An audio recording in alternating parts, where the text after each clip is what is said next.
insights with all of us.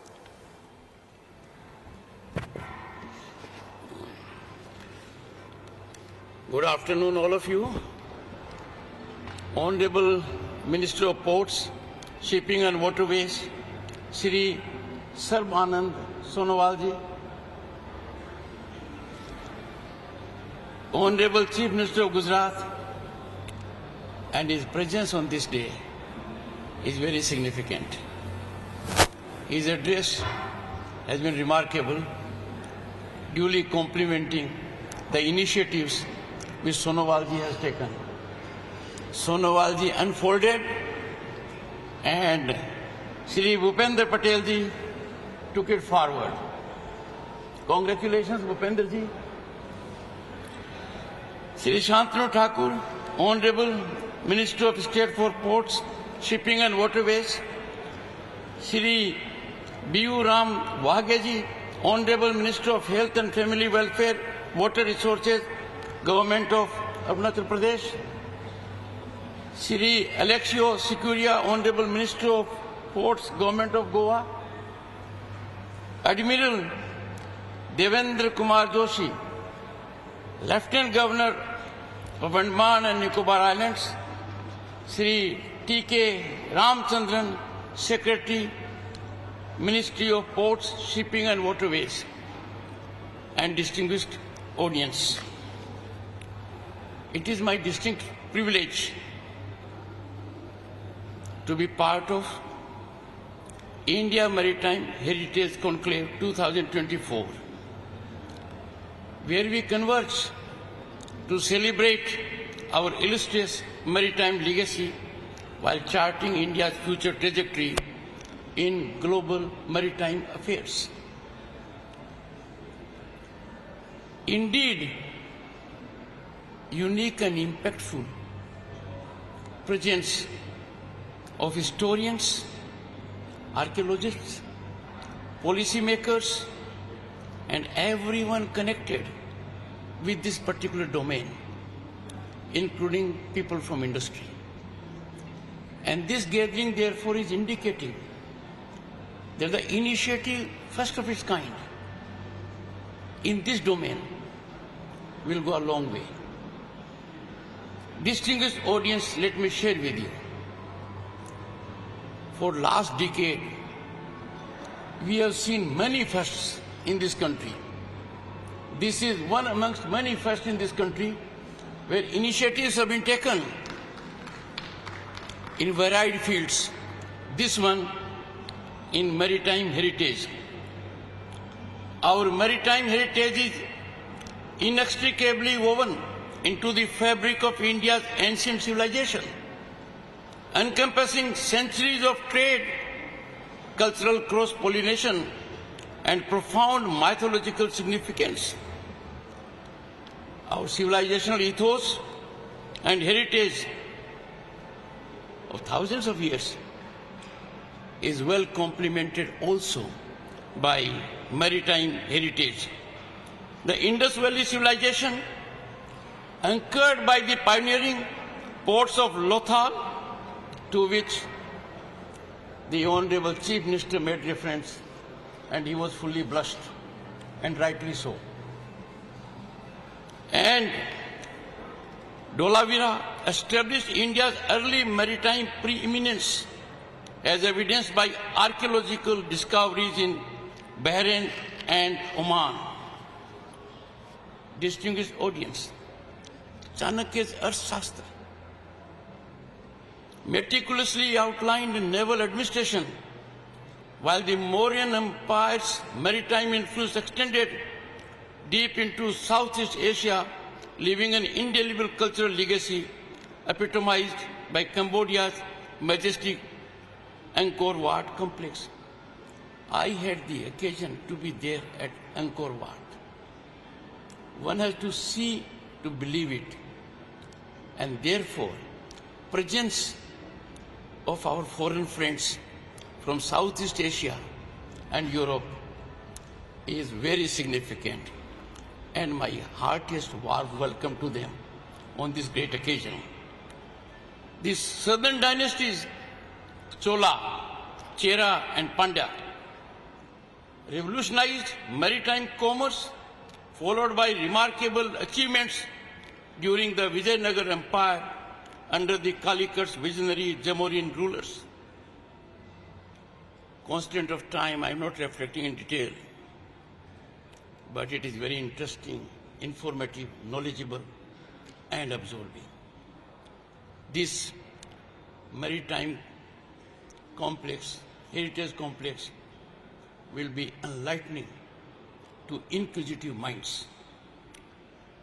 Chhatrapati Shivaji Maharaj's formidable naval force successfully challenged foreign dominion, while Indian maritime expertise found testament when a Gujarati navigator guided Vasco da Gama to our shores.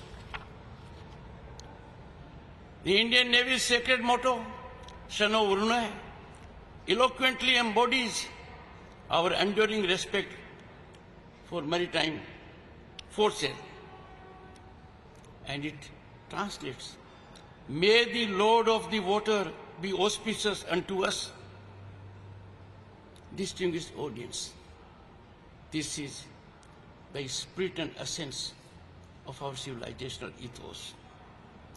The National Maritime Heritage Complex in Lothal exemplifies unwavering commitment to honoring our seafaring legacy while inspiring future generations. And let me tell you, distinguished audience, it is gratifying to note that this is one of the several initiatives taken by the government in last decade in these directions. Modern India's maritime prowess manifests across all domains with its impressive 7,500-kilometer coastline, 13 major ports, and 200 non-major ports, establishing it as an undisputed maritime powerhouse. Our port's remarkable annual handling capacity of 1,200 million tons of cargo underscores the maritime sector's pivotal role in our economic landscape. The maritime sector facilitates an extraordinary 95% of India's trade volume, and that accounts for 70% of its value, capitalizing on our strategic Indian Ocean position. India is strategically developing its blue economy, emphasizing sustainable ocean resource utilization for economic growth and employment generation. With the global blue economy projected to reach $6 trillion by 2030, India's maritime sector stands poised to play a transformative role in our emergence as the world's third largest economy. The visionary Sagarmala program seamlessly integrates ports with industrial clusters, optimizing logistic networks and fostering comprehensive coastal development. The Coastal Shipping Bill 2024 streamlines regulatory frameworks and enhances multi-modal trade connectivity. Distinguished audience, as a matter of fact, during last decade, we have unshackled ourselves from colonial legacy also with respect to laws. And our laws are very forward-looking when it comes to harnessing modern technologies, including disruptive technologies. As a matter of fact, we are at the cusp of new industrial revolution. And this new industrial revolution, the audience will be happy to take note. India is amongst frontline nations. India stands today as an emerging maritime powerhouse, strategically leveraging our geographical location and advanced infrastructure to spearhead global maritime initiatives. Through sophisticated maritime diplomacy, particularly initiatives like Sagar, security and growth for all in the region, we are fostering robust international partnerships and ensuring regional stability across the Indo-Pacific. Rule-based order is quintessence, and India is taking initiatives and lead to ensure that there is larger subscription to rule-based regime on seas. I am quite confident and optimistic that this two-day Maritime Heritage Conclave 2024 renews our collective dedication to honoring our maritime legacy while advancing towards sustainable innovation. Honorable members, India has seen phenomenal economic upsurge, exponential infrastructural growth, deep digitization. It has put itself on way to becoming third largest global economy just in a year or two. India, a developed nation, is no longer a dream. It is a goal that will surely be attained. India is no longer a nation with a potential. India is on the rise. The rise is unstoppable.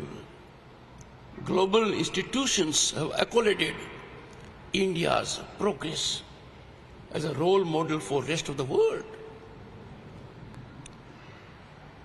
We certainly have to take pride that global institutions like the IMF, the World Bank, the World Economic Forum hold out India as favorite destination of investment and opportunity.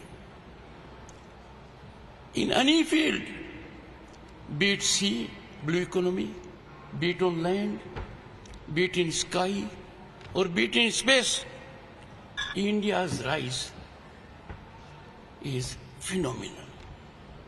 Our marathon march to 2047, when we celebrate centenary of our independence as a developed nation, is being fueled by our youth, by our citizens. And this engine, let me assure you, distinguished audience, is firing on all cylinders. And India's rise in any field is auspicious for global harmony, global peace. On global fora, most recently G20, India has demonstrated to the world we believe in global inclusivity. And that is why 3 distinct steps taken: inclusion of African Union as a member of G20,